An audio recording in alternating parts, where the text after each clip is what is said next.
this is what I would say. It is a stepping stone. Right. As we look into the future, no technology will be needed. Wow.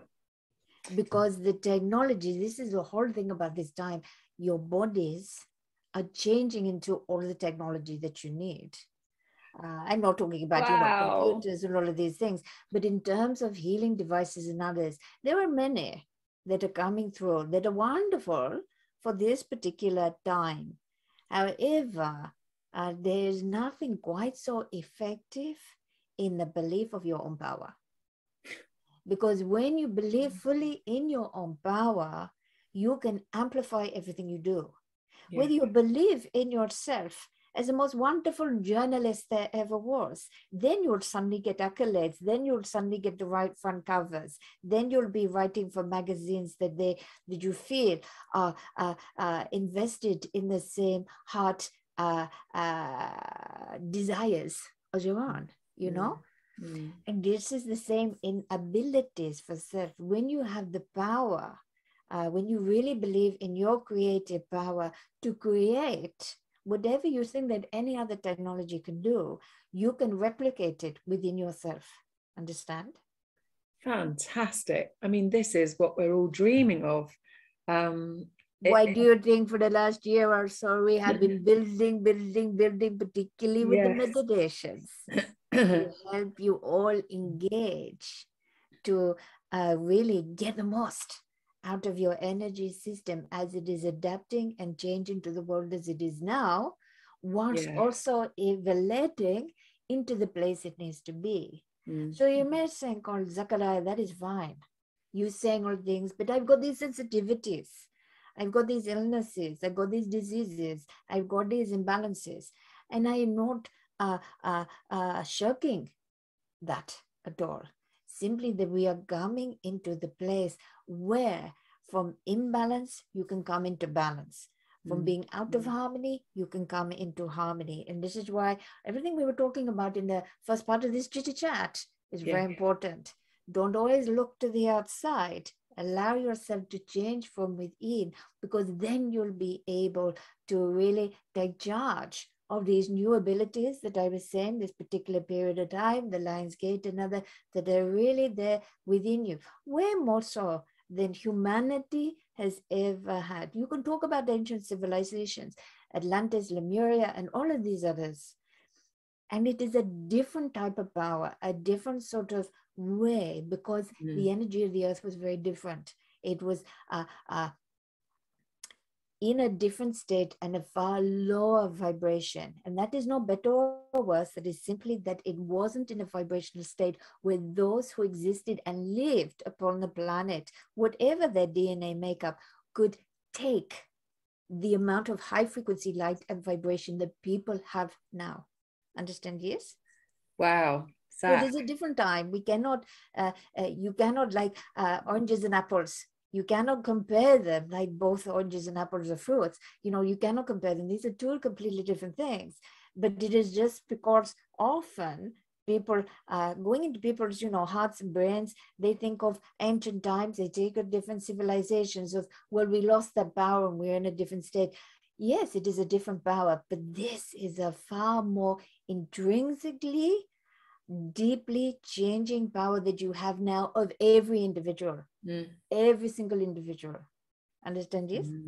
Oh, it's just, I get so excited when I hear you speak, Zach, about the potential for us and how, these things, as you said about the creative power, are happening to everyone, not just those of us that are, working on ourselves or tuning into you, or it's actually happening because of the amount of light coming into the cells and where we're in the sort of universe, our cuboid of the universe, as you call it.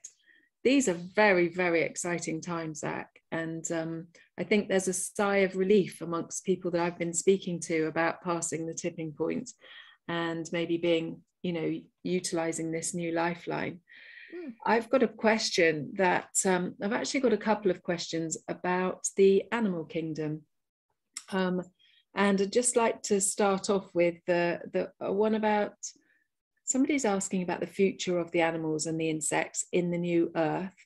they're particularly brokenhearted to read that our beautiful monarch butterflies are near extinction and that our oceans are likely to be without life by 2045, and goes on to say that it really breaks her heart.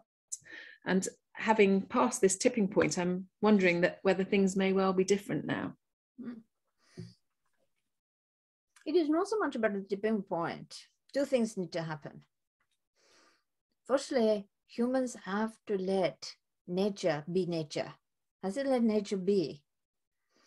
The second thing is humans have to accept the change isn't always how they think it is going to be. So even though that there may be some, not a lot actually, of insects and others that become extinct, many of them are giving up. It is part of their evolution, something where they go, this body, this energy system is no longer able to evolve in the environment it is in. And therefore the soul, remember everything has a soul.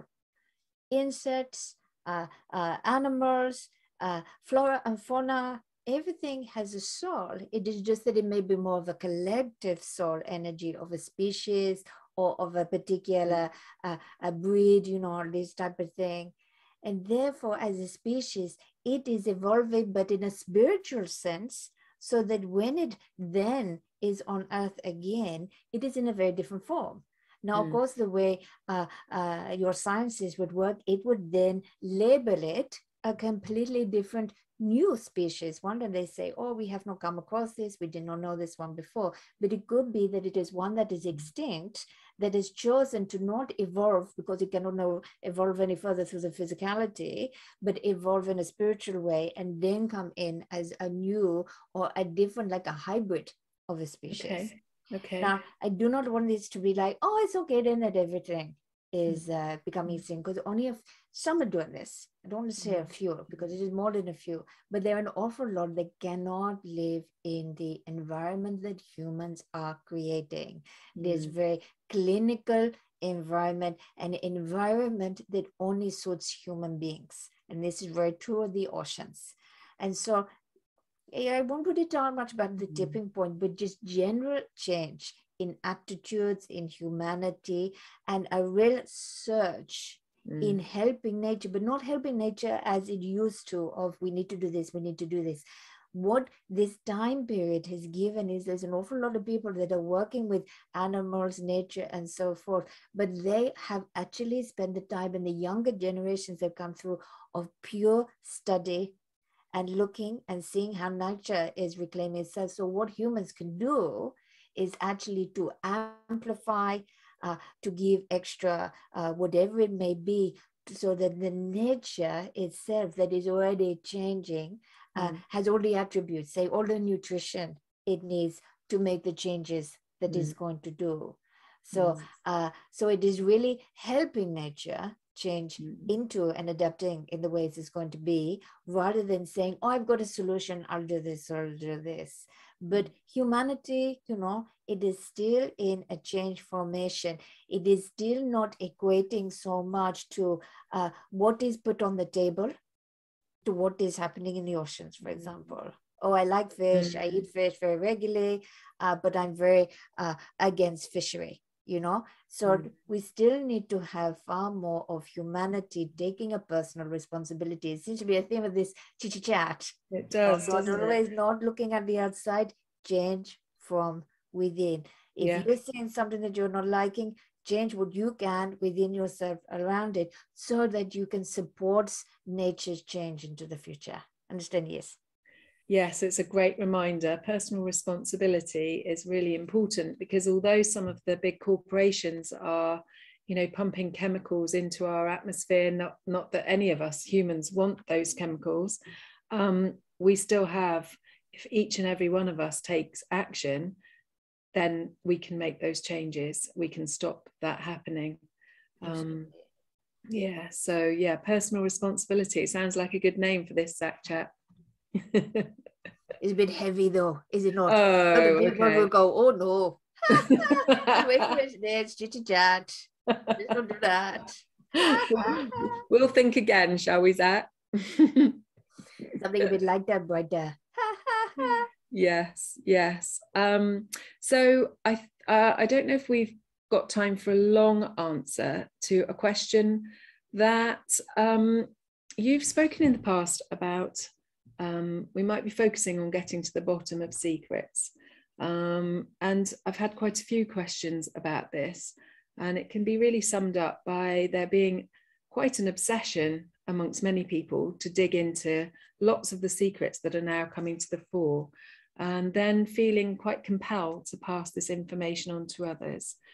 Could you expand on this and the feeling of compulsion to share and maybe the importance of it? A lot of people have felt very out of control. And what I mean by that is either controlled, whether it be by their culture, society, by individuals, maybe even in their relationships, they feel quite controlled. And this is a way of exerting some level of reclaiming of control of power, particularly if the secrets that they are seeking revolve around this type of situation. Maybe they have been very controlled in their life, or they think that society is controlling them, and they are looking at something that may be happening a bit further than that away, or the other side of the world, or whatever it may be, where they feel that what they are finding out is about control again. Okay, so this isn't always the reason, but this is really at the heart of it.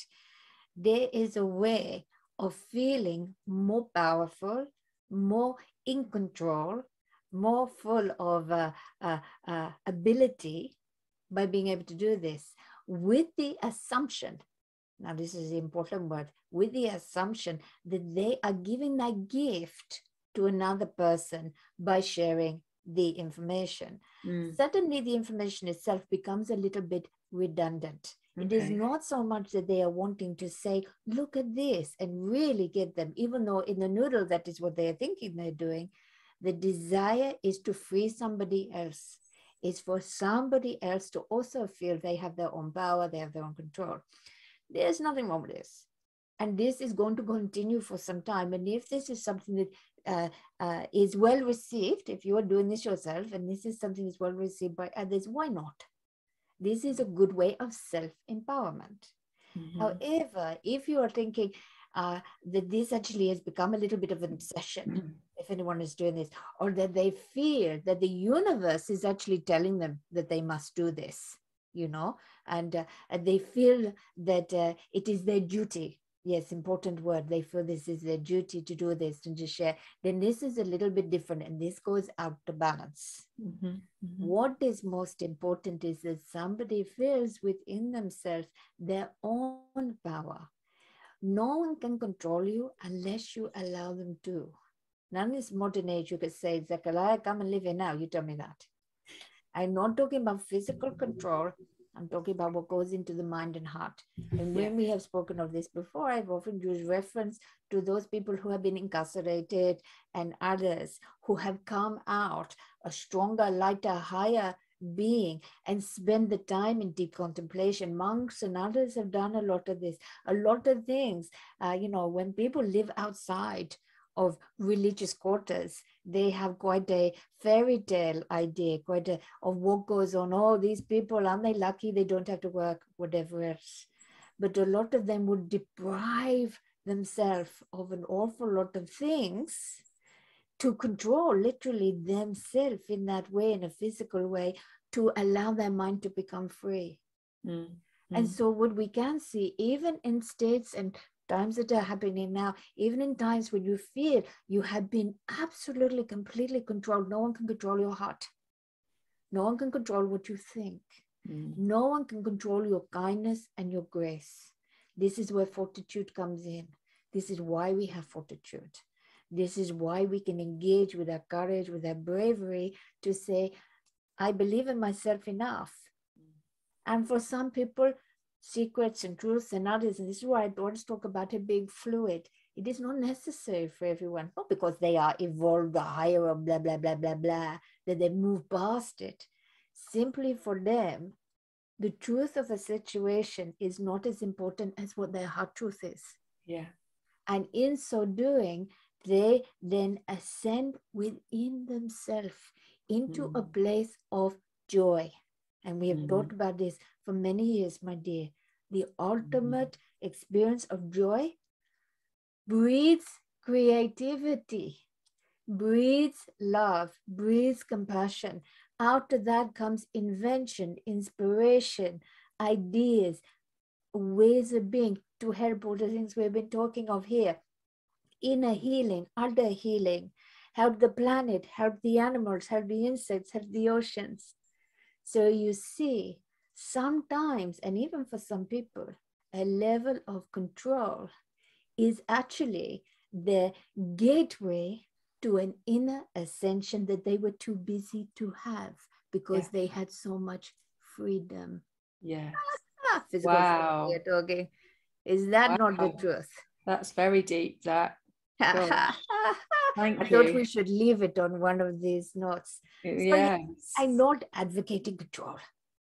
Got me completely wrong. No. It is simply that you have freedom of your heart, freedom of your expression. Take your knowledge, take your emotional intelligence, apply everything that you've learned, not just through Zachariah, but through everything and all your life experiences and all the things that have elevated you and elevated you to now be inspired. That is what this month is all about. Be inspired to clear the fog within you. Be inspired to be the best person that you are of this moment, because it just keeps getting better.